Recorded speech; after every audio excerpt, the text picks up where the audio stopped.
Google Plus Hangout. And this particular Hangout is on light pollution safety. And with us today are two illustrious guests, both Nancy Clanton and Leo Smith, who I'll introduce in about one more slide or so. We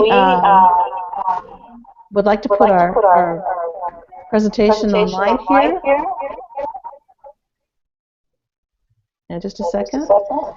And I wanted to introduce, first of all, Scott Cardell, who's being the master of ceremonies behind the scenes here.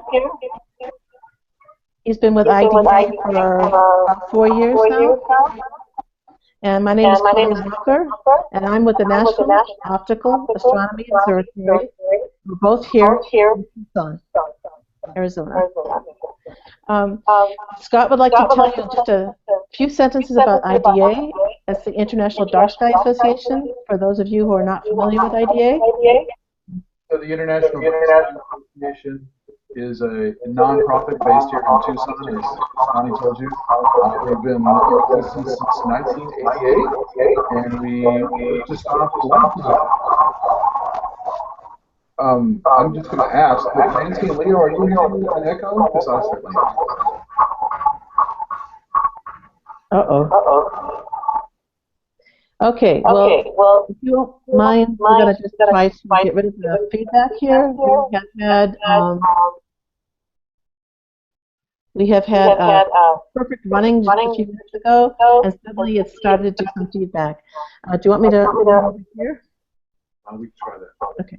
I'm going to move myself here and over here. And can we hear you over there?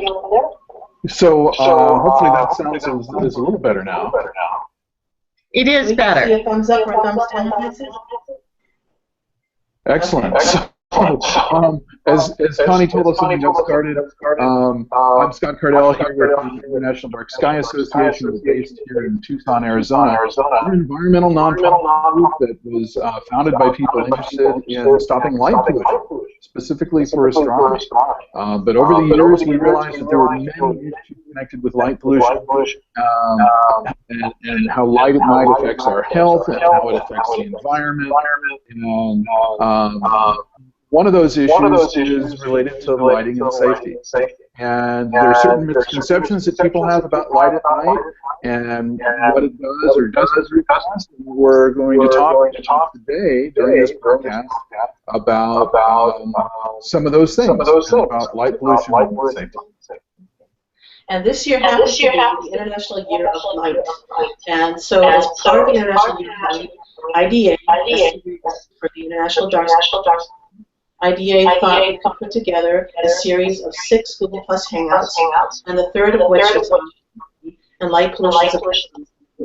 And we thought we'd invite today 2 pundits to that field. That's Clanton, who's a lighting engineer at Clanton Associates, and Leo Smith, who's also not only a member of the board of directors of the National Dark Sky Association, but also, I don't have the slide up here now, but from what I can remember, he is the regional lead for the Northeastern IDA group. That's correct. Okay, so if we could put the slides on for us, and that'll take place. So are we showing that from yours or not? Oh, I thought you wanted to do it from yours, you said. I'm going to show it from my thing here, and I'll screen share. And get that going over here. Screen share. There we go. And for some reason, there we go. For some reason, it doesn't screen like I want it to. Let's try that. Does it go full screen? We got a thumbs up from Nancy. Right. All right, so we did go over our mission for IDA and our goals. And we did the International Year of Light. One of the terms for the IYL is cosmic light, and that also highlights the importance of preserving the skies and the universe effects of the lighting. and the need to use responsible lighting. So here with us today, we have Nancy Clanton, and as I mentioned, she is the president of Clanton Associates. And actually, I'm going to have Leo a few words about her, and then we'll introduce Leo in more detail, and Nancy's going to say a few words about Leo, I think. So you guys, are your mics working? They are. Could you advance the slide to the next slide? Okay, I'm going to end the presentation and see if the show from this part. Yeah, show it. Okay, Leo, say something about me. Nancy has been given the might have to click on one of the icons on the National Optical Association, as well as director of Illuminating Engineering Society. Leo, we can't hear you. Connie, Can't hear. please mute your mic, and then you can hear Leo. Did you hear that? Okay. Please mute your mic so you can hear Leo. Her microphone is muted now. Okay. Okay, go Leo. And Nancy's also been the chair of the IES Outdoor Environment Lighting Committee and has chair on lighting for task force.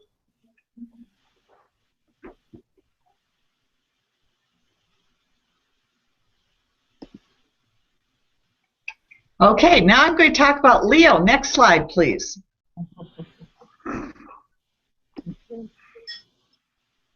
So Leo is one of the most advocates for dark sky. Leo puts out so much effort, not only in trying to educate people about dark sky, but he gets actively involved in the legislation process.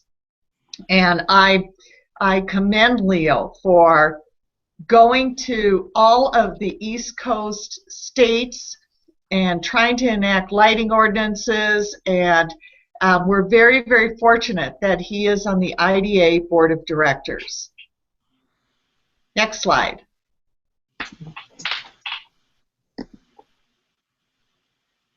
So today, can you guys hear me? Yes. Okay. Today we'd like to cover these 7 different questions and probably more questions that the public has. And of course, the course of discourse probably will come up with other questions as well. So we have these 2 experts with us. In the process of going through the slides here, I'd like to talk about does more lighting make safer? And how can lighting make the area more safe? Can lighting ever make it feel less safe? Do criminals need to wear? Can we have lighting and still have dark night skies? And are there situations where lighting can be reduced without compromising safety? And at the very end, Nancy Clanton and Bill Smith have some really great thoughts on the future. What's coming in the future that will change the way at night. So we thought that we start with some photographs that are really telling about particular situations and see what Nancy and Leo have to say about them. And then go into some slides of deeper things. So Nancy and So Leo, take it over, because a lot of these are your pictures, and I think you know the history of them. So go for it, Leo.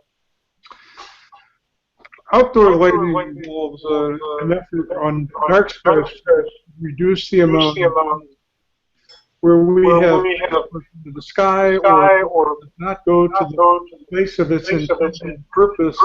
It's wasted light and wasted energy. This picture shows an example of light that's over top of top, and there's going to be much light going to hit the intended target, and most of the light will hit the roof. Next slide. So next slide. Oh, sorry.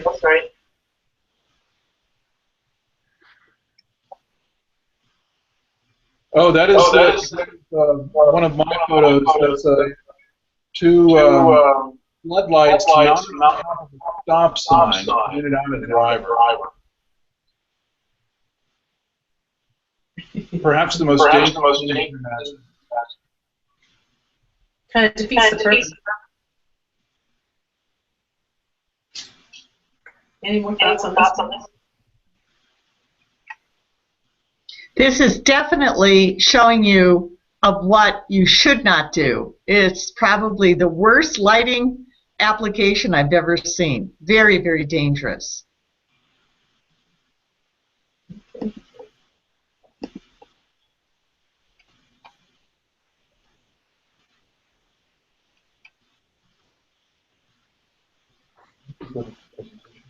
Here, of course, is an example of lights that are intruding on neighborhoods.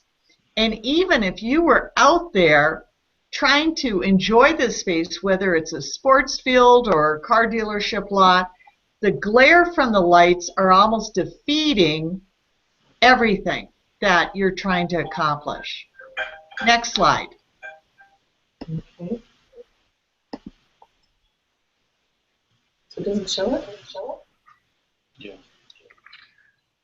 So Leo, talk about this. This shows how glare can actually hide things that someone might be interested in seeing. For example, this glare you can see right, the fact that there's a person standing right next to it.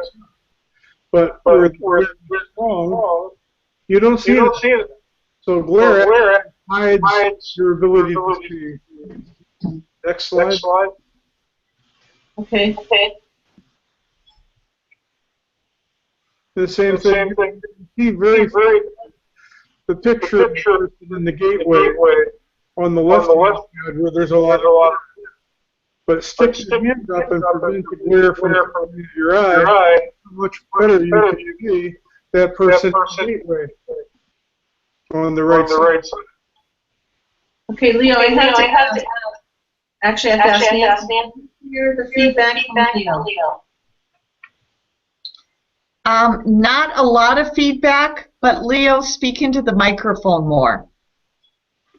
Okay. That's much better.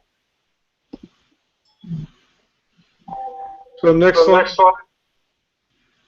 Here's an example of two different parking lots for used cars. The one on the left is horrible. And in addition to not looking nice, it also doesn't really attract the buyer. It doesn't look attractive. On the right hand side, you have much more controlled lighting, where the front cars are much more attractive to look at. And that's all because of glare being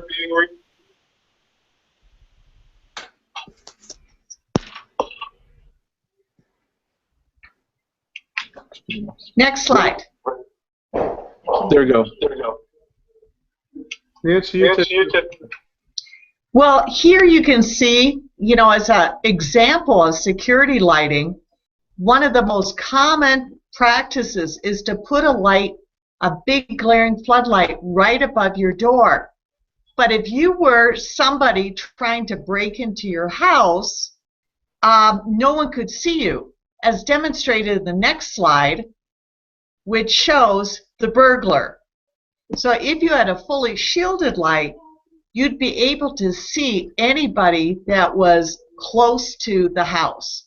And so it just shows that sometimes glaring lights, they're called security lights, and I would say that they're absolutely not security lights. You need a fully shielded light with no glare. Next slide. This is another example where you have, and you can see the person at the end of the sidewalk. But when you go to the other side,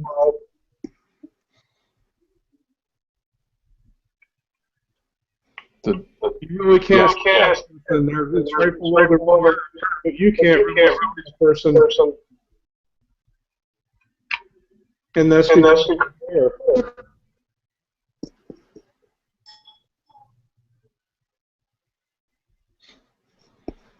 Next slide. Okay, can you guys hear me? Yes, we can. Okay. Now, this is a series of 3 slides that are actually from one IDA flight panel. Nancy, did you get feedback?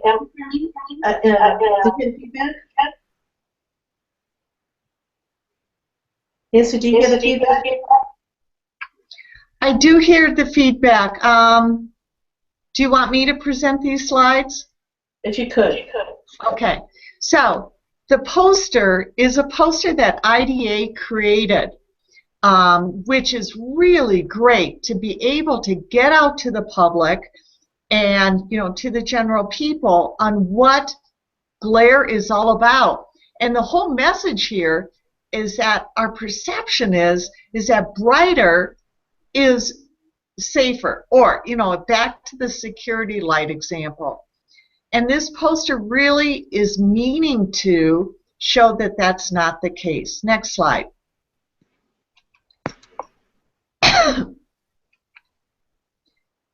What the whole message here is, visibility has to be the reason for the design and should be the goal. The more glare, and the way our eyes work, the more glare we have, we cannot see other details at all. Our eyes kind of adjust to the brightest thing in our field of view, so as we introduce glare, it's really hard to see the differences in brightness between what we want to see and not. And so basically, fully shielded light is exactly meeting everyone's goal. We get less sky pollution or light pollution, we don't have the trespass that we want, and we get better security lighting. Next slide.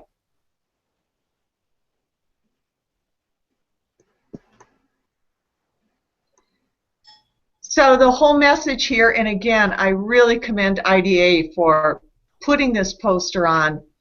It is saying that bad lighting does not equate to good security. Good lighting design equates to good security.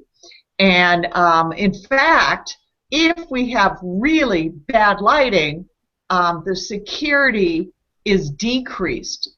And so it's important to get rid of the glare, light effectively, like Leo had shown on that campus, to light a little bit of the surrounds and to eliminate the glare. So glare is bad no matter what. Next slide. One of the things that we've done that Leo and I have worked on is the model lighting ordinance. And to look at what are the components. The ordinance is a tool for communities to be able to kind of control the lighting, the distribution, where it's lit, and also providing a way of enforcement.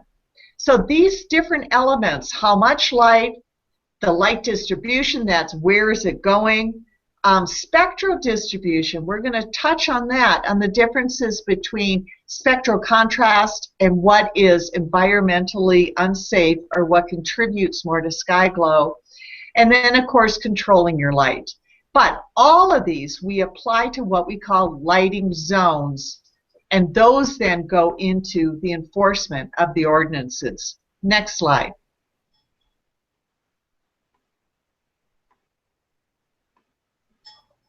Here's an example of one community, this happens to be Plymouth, Minnesota, on how they took their land use zones and made it an applied lighting zones. Lighting zone 0 typically says you should expect, the public should expect no ambient lighting.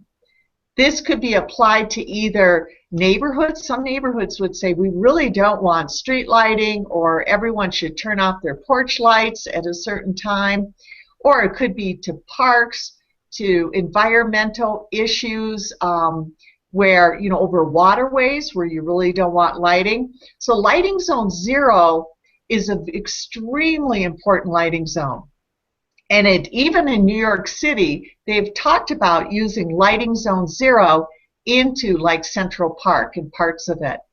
Lighting zone 1 is very low ambient lighting. Typically, lighting zone 1 is in rural areas, small communities, or it could be in single-family residential. Lighting zone 1 is very important for those. Notice of how the town of Plymouth is mostly lighting zone 1. They have felt, and they've adjusted this over several years, that they have felt that lighting zone 1 can apply to most of Plymouth. Lighting zone 2 is, I would say that this is moderate ambient lighting. It could be in the commercial areas or in definitely in a higher urban area. I want to note that lighting zone 3, which is their highest lighting zone, though the model lighting ordinance allows you to go to lighting zone 4, that you can hardly find any orange on this map. And again, from their experience, they have felt very comfortable in lighting zone 0 through lighting zone 2. And this particular city, I'm going to say, is in the 100,000 range, maybe 200,000 population, that they felt very comfortable. So this is step 1. Go through and assign lighting zones. Next slide. Once you do that, you can start looking at how much light is allowed into the lighting zones. Now, one question may be, well, how does this relate to security lighting? How do I know that I'm going to have enough light for a secure area? All of these values, the lighting limits, and lighting is in terms of lumens, so this is a brand new term. We go, how many lumens can you get per square foot of hardscape? All of these lumen limits have been tested by the International, or the Illuminating Engineering Society of North America. IDA worked with the IES, the Technical Society, to develop these lumen limits depending on the security threat and the lighting zone. So that's the table on the left, is kind of your base allowance. But then if you have a specific application, it may be an outdoor sales area or a drive-up window or vehicle service station. Those may get a little bit more light. Not that they can have glary equipment, but they're only allowed different amount of light, a little bit more. So that's kind of how we can work with the lighting zones as a base and then a specific application.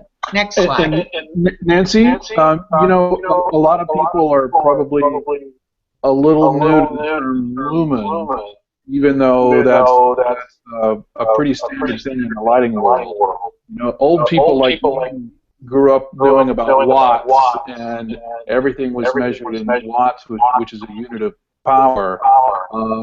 But I wondered if you could say a little something just to help people understand what a lumen is.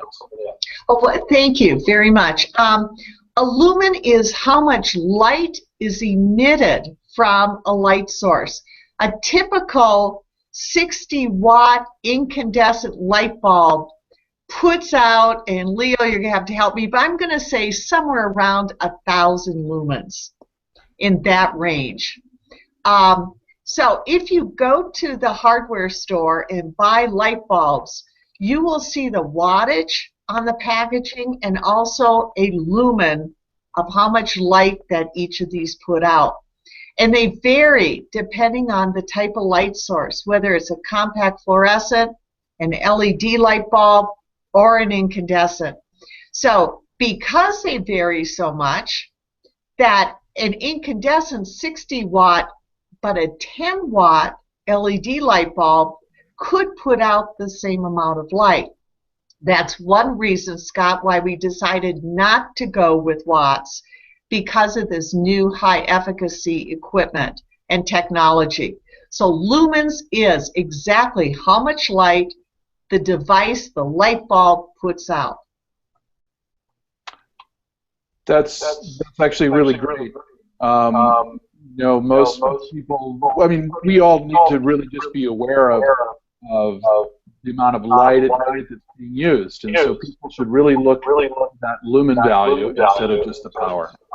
Exactly. Anyway, thanks. So, well, thank you. This slide is actually one of the best tools to use for communities, cities, designers, and it's cleverly called the bug rating. And what a bug rating does, it takes a light fixture and it kind of puts a plane, kind of a circular plane around it, and it gives you values of how much uplight, which would be similar in the light blue and the purple zone, of how much uplight, or all the light that goes above the light fixture, and it gives a rating. With a lot of the lighting zones, we prefer, of course, a U0 rating. And the bug ratings can actually go exactly parallel with the lighting zones. So a bug 0 is going to be used in lighting zone 0. Bug 1 would be in lighting zone 1, and it goes up from that. But if you just have a standard light, utilitarian, parking lot light, street light, they all have to be U0 all the time. But the backlight and the glare rating can go up a little bit. This is probably a little bit more complicated for the general public, but it's one way of measuring that we will not have too much backlight, too much glare in the different lighting zones. And all of the manufacturers publish this information on their website. So you can go to any light fixture for outdoor use and get a bug rating. That's actually really an important thing. So not only are we concerned about that light that goes up into the sky, but of course light that could cause light trespass, crossing property lines, or glare, as you talked about as well. Exactly, because people think, you know, that the International Dark Sky Association's only concerned about uplight, but it's light trespass, like Scott mentioned, which is light on your neighbor's property. It's light shining in my window scenario. I bet many of you may have neighbors that leave all of their lights on all night long outside, and it's really an irritant, especially if you're trying to sleep in the darkness. I know my neighbor, I actually went over and asked them to turn off their lights and gave them some shields for their floodlights so that we could shield it down. And they were totally unaware that their lights were bothering me at night. And so through education, buying some shields for your neighbors, or just telling them to turn off the lights. So the backlight and the glare is the component of light that's going to really be an irritant to your neighbors. And speaking of shields, our next slide is just that. Yeah, this shows you all the different lights that should have an up rating or a U rating of 0. And so you can see that you can get decorative luminaires. Now, the one luminaire on the far bottom right, can you take your cursor and point to that one, the decorative one? That may have a little bit of uplight, and it's only because it's hitting the glass. Even though the light source is up inside the cab, a little bit of light is going to hit the glass and may reflect. Maybe it's as much as what one candle would emit.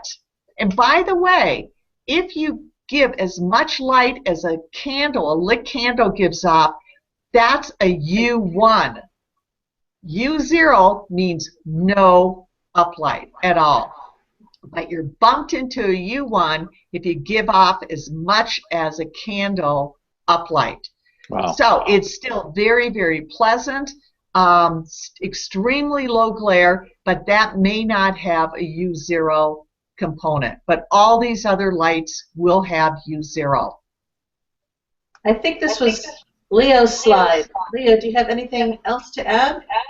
Said it all. The bottom line is there are many other lighting fixtures not shown here that also are fully shielded, full cutoff lighting. And what has to happen is when you go in, you click on the rating, make sure that factor or up to 0. But there should be that rating of anytime you look at a line or in a store.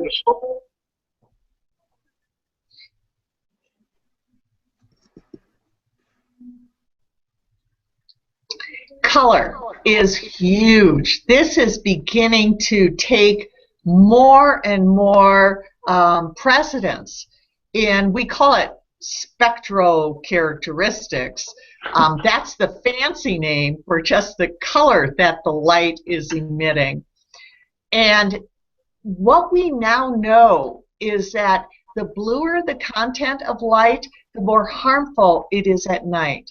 The way our circadian rhythm and flora and fauna and people, we need blue light during the day. That's why the sky's blue. We should not have blue light at night. And if we do, in the last 100 years, we've been introducing more and more lighting into our environments at night. And the blue light, especially if you go with a really blue compact fluorescent or metal halide or a really blue LED light source, you could have an effect on the culture. So the goal is to reach really warm color lights with extremely low blue content. In the lighting world, we call them correlated color temperature, CCT. And you'll also see this when you buy a light bulb at the grocery store. It will have a CCT rating on it, or it may have a little scale that shows a visual scale like this of what color it puts out. We would highly recommend that to match the lowest the color temperature, the better at night. That you can see 1700 Kelvin or 1800. Most incandescent light bulbs are in the 2700 to 3000. But that would be kind of the dark orange or the light orange would be the recommendation. Now you notice that moonlight is at 4100, and in our practice that is as high of a Kelvin temperature you should ever go. We may do that in some urban areas, in a commercial area, but wherever you are in places of sleep, you should go with the lower Kelvin temperatures or with, again, the warmer light. And a friend of mine, Naomi Miller, once said, we can close our blinds, but the critters can't. And so basically, whatever we do, we are affecting the flora and fauna in our environment. Also, blue light contributes the most to sky glow. We know that because the sky is blue. And that is continuing that sky glow even at night, even though you can't see the blue sky. Another thing, the red light goes right through the atmosphere. As the sun sets, what color is the sunset? It's red. All the blue light has been absorbed in the atmosphere. So that's another reason for limiting the amount of blue light. Leo, anything to say on that? No, that sounds fine. Okay, next slide. Okay. Now, here is a huge opportunity. And one thing with our solid state lighting, like LEDs or organic LEDs, we can now easily dim the lighting. And communities are building that into their lighting ordinances, that you have to have everything dimmed. We have just completed with the state of Colorado 100% dimming on every single state-owned street light and roadway light. They're replacing all of their lighting with dimmable lights, and we're doing a statewide control system with IP addressable controls. We can dim the lights in different corridors. And so we're really excited. Within a year, every single Colorado Department of Transportation roadway and street light will be dimmable and will be on a schedule. So we're really excited about that. That obviously means less light pollution, but also more energy savings, right? A lot more energy savings. In fact, when you first put in lights, they are putting out more light than what you've designed it for, because we account for dirt depreciation, or we call it lumen depreciation. Now you all know what lumens are. It's the light. As a light source ages, it puts out less light. So why not start the lighting system at your design level? Right there, you've dropped the lighting level by 30% already, saving 30% energy, saving the environment, so we're not initially overlighting. So back to our topic of safety, if we dim the lights, does that compromise safety or have problems that we should think about? It actually shows. We did a big research project in 4 cities, and we went through and did detection distances on how far could you see different objects. And in our last city in Seattle, we had over 400 people go through the test, the subjective and objective test. First, subjectively, no one noticed the difference when we went from 100% to 50% lighting level. Under dry conditions, we dimmed the lights to 25%, and no one noticed the difference. They did it 25 under wet conditions, but so basically we actually got further detection when we had the lights dimmer. And so that's a whole nother seminar. But in other words, it's actually possible to dim lighting and not have people notice and not compromise traffic safety, which is really where most of our lighting is. You're absolutely right. And we also noticed that if uniformity for roadway lighting is not such a good thing, we were able to stretch the uniformity, and it was the least uniform roadway lighting, the lowest lighting level, that gave us the best visibility. So I think you bring up something very interesting, Scott. It is basically, we keep thinking that more light is better sight, and we're finding just the opposite. That visibility has everything to do with contrast. And we have to dig into now new contrast metrics on probabilities, and that's what we're working on. So if anyone out there has some research money, we're really close to trying to develop this algorithm on showing that less light, better distribution, no glare is going to actually provide the best type of lighting for security, for visibility. But notice, one of the last things I have on here is spectral tuning. Remember that spectral characteristics I talked about? That's color tuning. Can you imagine tuning your lighting at night, that maybe during the busy time when people are going back and forth during the traffic jams, you have a little bit more maybe like moonlight lighting. But as traffic slows down, people are starting to go to sleep, tuning the color to get way, way down to those lower color temperatures. We're testing this out on one college campus right now in tuning all of the lights near the dormitories to go to a spectrum that's not going to disturb students' circadian rhythm. So this is brand new and fun stuff, but it is kind of the future.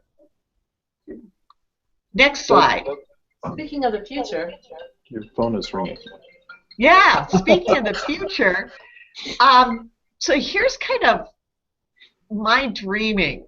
of what we could do.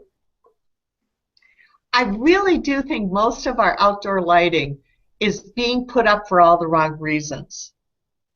We keep saying more light, better sight. We're worried about security, so we're going to throw up a security light, not realizing that the burglars have to have light to see too. But what if we had lighting that was automatically tuned in to exactly what we needed? What if we could change the distribution of the light, where we put up a light that we think is for a 2-lane roadway and they change it to 4 lanes, so you could actually adjust the distribution of it? Or, like Leo had shown, that there was a sidewalk next to the roadway and it wasn't lit, or on the campus, that we could actually add a little bit of light back there. So tuning the distribution.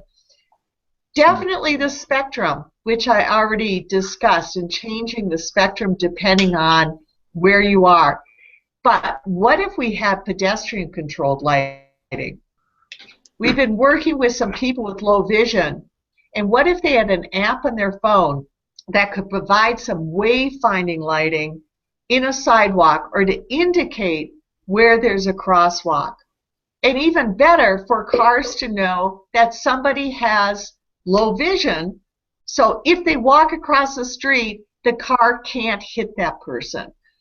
There's a lot of great things. We need to move away from let's light everything because it must be better, to more scene and task-oriented lighting, and then hopefully on our smartphones we can control the lighting depending on what we need, but definitely layer it. So that's my dream. Leo, what's your dream about lighting?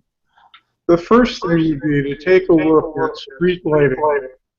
And in a community, you could have a group of people that would come together, maybe 5 to 7 different interests in lighting, to identify existing reasons why a street light is warranted, and then to do an inventory and find out whether or not each of these street lights meets one of those conditions that warrants a street light. In Hartford, Vermont, they did that and found that 65% of the existing streetlights did not meet the warranting requirement. So in effect, we have a significant number of streetlights up now that are not. I'm not talking to you about the streetlights that are located in major highways. I'm talking about streetlights that are located in residential and not at intersections, just along the road for some reason or another. Here's a street. And if we look at all those streetlights, we actually assess whether it's or not, we probably would find that a number of streetlights would come down. And I think it's important to do that for the community. There's all the money, LED street lighting, and then finds out that many of those lights are even needed.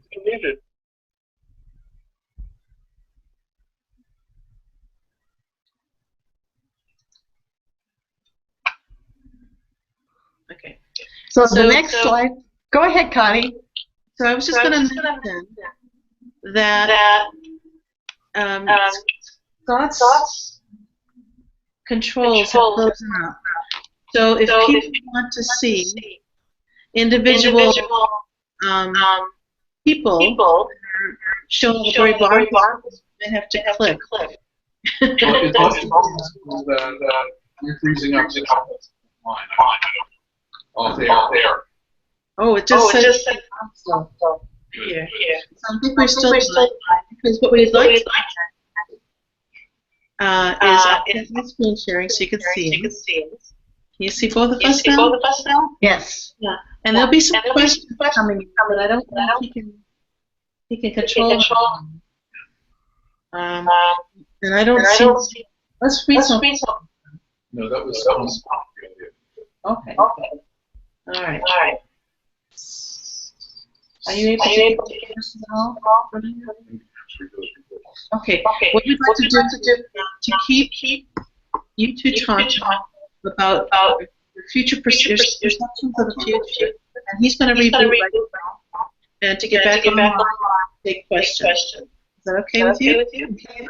I want to follow up with what Leo said about just asking people on what they want. So often, street lighting is put in because communities think that they have to do it. And now the Illuminating Engineering Society has said if your posted speed is 25 miles per hour or less, that street lighting is not warranted, which means you don't have to put street lighting in. All of a sudden, now it changes to what the neighborhoods are expecting. And definitely go and canvass your neighborhoods to find out if they want continuous lighting.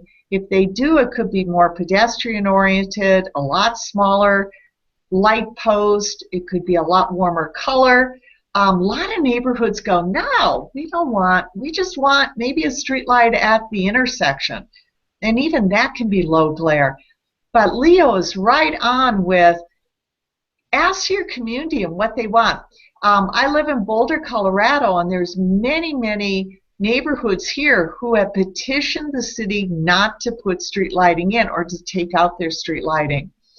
And I think that that is definitely worthwhile to explore because, and I live in a community that is super, super dark, and we can still see the Milky Way. So it brings a whole different element to it. But I think the biggest thing, big takeaway is don't just put up lighting because you think that you do or you need it. You can get control responsive lighting with motion sensors, and even then all the lighting can be dimmed way, way, way down. If nobody is out there, why should the lights be on? And the animals and the plants will really thank you for it a lot. So, and also energy costs are going up, and budgets are coming in, and energy prices keep going up. So this is a great way of really helping the city and community budgets, neighborhoods, by reducing the energy. Get your police involved. Every time we've done these studies, the police had no idea that we had dimmed the lights. In fact, in one city, we started in the police parking lot and all the lights were 100%. We went out, did our surveys, came back to the parking lot, and we said, okay, we want you to survey your parking lot again. They go, why? We have already done this. I go, no, please survey the parking lot. And so they did, same thing. Yeah, well, I'll just repeat what I said before. And then we said, while we were gone, we dimmed your lights, 50%. They went, no. And then we turned them up, and they could not believe it. And so even, you know, as we call professional observers, could not see it. And so, and there's a reason why. Nobody, the trained eye cannot see a 50% drop in light level because our eyes are logarithmic and our light levels are linear. Okay, so our senses, our ears, logarithmic, decibels, but eyes work in the same way. So a 50% drop in lighting, nobody can tell the difference. That's extremely important. And so again, back to safety and security, I would argue that it's actually safer because the glare is down, there's less reflected light, there's a lot of advantages to really reducing your lighting levels. So are you guys back? He is back. Yep. Yes. We might have a little feedback here. Okay. But I think you're absolutely correct, Nancy, and I don't want to talk too much because of that. But before we start answering people's questions, do you have other words of wisdom? I'd like to hear about Stamford, Connecticut. They had a section of city that they wanted to lower the lighting, they did it. They sent out cards. Everybody lived in that section and said, "Hey, we just lowered the lighting. What do you think?" And they got all kinds of complaints. But in the second section, we went ahead and lowered the lighting and never said anything to anyone. And never heard a complaint.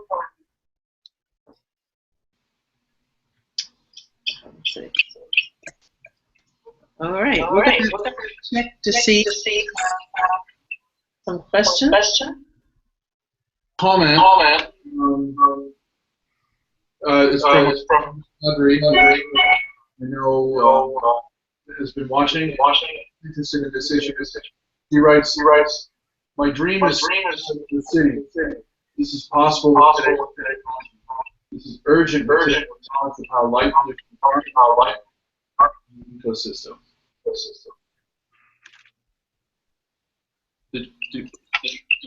We didn't hear it, Scott. Talk right into the mic or repeat it. Sure. So the comment was, "My dream is to live in the city. This is possible. This is technology. This is urgent. Knowledge of pollution is harmful. And the ecosystem. Basically what I heard is an urgency to protect the ecosystem. It's immediate, and I couldn't agree more. And, you know, I must say, even though LED lighting is getting kind of a bad bash because of many times communities put in super blue lights, please understand you can get LED lights that are really red or really warm color. But what's great about them is that we can change the spectrum, we can easily dim them, we can get really good control. So it's specifying the correct LED lighting and, you know, putting in some great specifications of how to do that. Because that gentleman was exactly right. We can do all this. We lowering the lighting levels, which is going to lower reflected light back up into the atmosphere, looking at the blue content, and then dimming the lights when not needed or turning them off. Totally agree. Well, I must Audrey, actually IPA Board of Directors, and she has started something called Starlight Park, which she is trying to initiate across the world. And so she's done a lot, especially in the city of Chicago. Yeah, Starlight Parks are fabulous. In fact, when many of us attended the Artificial Light at Night conference in Montreal, I could not believe how dark some of these areas were that people were telling me about. I thought it was great that I could go out in full moonlight and ski and do all this stuff.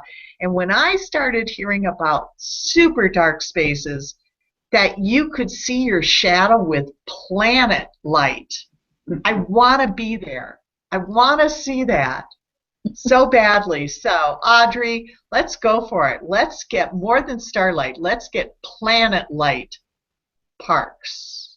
Excellent. So we're nearing the end of our hour, and anybody have any thoughts that you want to share? I guess my final thoughts are, this is just the beginning of a conversation, and I would really stress that you get involved with IDA, continue the conversations, use IDA as the conduit between the public's concerns, the professional astronomers, all the way to us lighting engineers and community leaders. The involvement, I mean, I'm so glad that IDA is around, because They are the only organization I know that is extremely active in bringing us all together.